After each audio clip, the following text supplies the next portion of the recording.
Hey everybody, it's Lindsay. I am here with your first real lecture of the semester. And this lecture is titled Ignorance is Not a Bad Word and Getting Comfortable with the Uncomfortable. So first and foremost, I just want to say ignorance is not a bad word. I know you've probably been socialized to think of that as a bad word. We've used it in a lot of common sort of culture to be a really bad thing. When somebody says, "Oh, you're so ignorant," it's usually meant as a insult or other sort of thing to dismiss you. But in reality, if we actually look at the definition of ignorance, ignorance is just a lack of knowledge, education, and awareness. Right? And so you can't know things that you don't know, right? And so being ignorant is neither good nor bad. Ignorant just means I haven't learned something. I haven't been exposed to it. I haven't had the chance to explore these sort of things. Why do we think it's bad? Well, there are reasons for that, right? Number one, we've used it as a cultural weapon to say, oh, you're ignorant, and use that as a weaponized sort of thing. But also we have this idea that ignorance is fine and good. Fine and good is pretty quantifiably hard to decipher, right? The popular saying, ignorance is bliss. Well, I would argue ignorance is not bliss.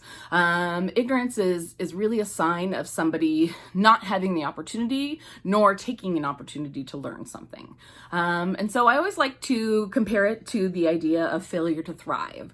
You might have heard of this, maybe not. When babies are born, we have expectations for them. We have them set on different sort of milestones. Birth weight, how much they're gaining, how much they're eating, developmental milestones, making eye contact, sitting up, all those sort of things. When babies aren't doing that, it's called a failure to thrive, right? And so is that a bad thing? Is that a bad baby? Bad baby. No, it's not. It's something that we're concerned about, right? If a baby is failing to thrive, we say, hey, there's something going on with this baby and this baby needs some help. And so we do extra interventions. We do extra sort of lactation consultants if they're breastfeeding. We do early intervention with physical therapists and occupational therapists. We do what we can to try and make sure that that baby stays on track for being healthy and developed. In worst case scenarios, a failed to thrive baby could die, right? And that's not what we want. But again, we wouldn't blame the baby. We wouldn't be like, oh, you didn't do anything, right? We would just say that for some reason this baby didn't thrive. We know that there's lots of reasons that babies don't thrive. Sometimes they're hereditary and genetic.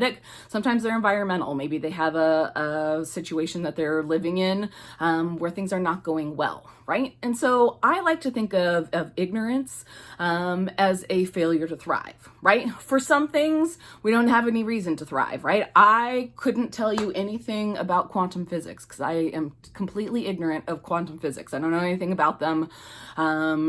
And that's okay. It's not actually relevant to my life. And so my ignorance here isn't actually hurting me, right? If I was ignorant about something in public health, yeah, that would be a big problem, right? Because I'm a public health professor. And so when we think about ignorance, we think about, hey, here's an opportunity that I can thrive. Do I need to thrive? And what are the benefits and purposes of that? It's totally okay to not know things, right?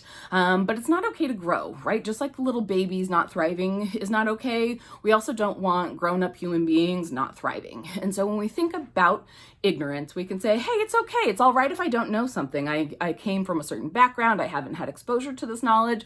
That is totally fine. You are not a bad person for not knowing something that you just couldn't know, right? But when you have the opportunity to know something and it's relevant to your life, so whether it be growing up as a compassionate human being, whether it be a good public health professional, whether it be somebody who cares about the mental and emotional health of others, not growing and being content in our ignorance is actually where things are going awry, right? That is a failure to thrive. And again, we're not saying you're a bad person, but what we're saying is, hey, you're not taking the opportunity to grow when that is what we want for you to do. Okay, and so think of ignorance as a failure to thrive.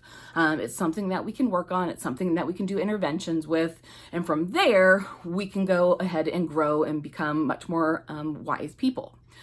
So what does this have to do with getting comfortable with being uncomfortable? Well, one of the reasons that people often refuse to grow is because it's uncomfortable, right? To admit that you don't know something and then to have to struggle through sort of the knowledge and the learning.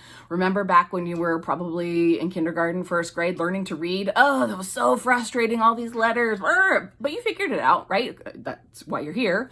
Remember when we had to do math for the first time? That was really hard and we were very frustrated. What do you mean fractions? What do you mean carry these numbers? All those sort of things.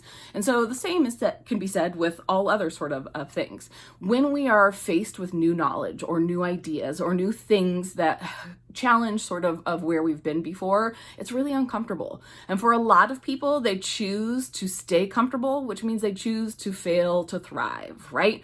And so for this week, I want you to watch the video by PHHA. She's a writer, blogger, really funny lady, and she talks about getting comfortable with being uncomfortable. Why is that important? Why is it something that can really push you ahead and into life?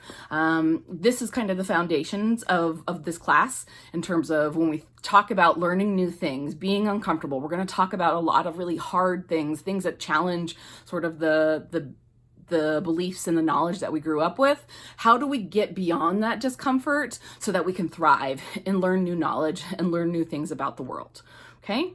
Finally, for the week, thinking about these sort of things, I want you to do some implicit biases surveys.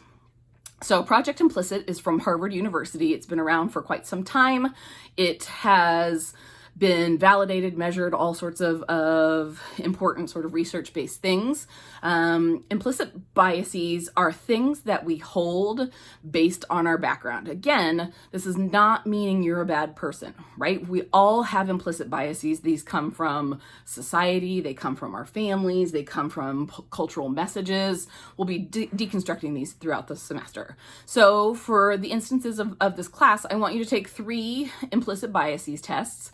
You can take any of the ones that you want to take. It's up to you. There are some that are serious, some that are sillier and other sort of things. I want you to take them, and then I'm going to have you upload your results to Blackboard and then reflect upon them. What did you feel about these sort of things? Just a hint, most of you will feel pretty bad about them. A lot of students are like, oh, I'm not biased, I'm not this. We'll work through that discomfort to figure out, hey, what does this mean? Again, you're not a bad or good person depending on whatever results you get. It just means you've absorbed different messages about society, and we're going to start deconstructing those in this class, okay? So for this week, I want you to, for your class activity, to do a deep history. That is for me to help get to know you. It's confidential. Nobody else will see it except for me. It'll take about 20 to 30 minutes to complete. And then I want you for next week to do the implicit biases tests. Those are going to be worth 30 points. And then next week, we'll start deconstructing more about bias and stereotypes and what does that mean. All right. Thanks. Bye.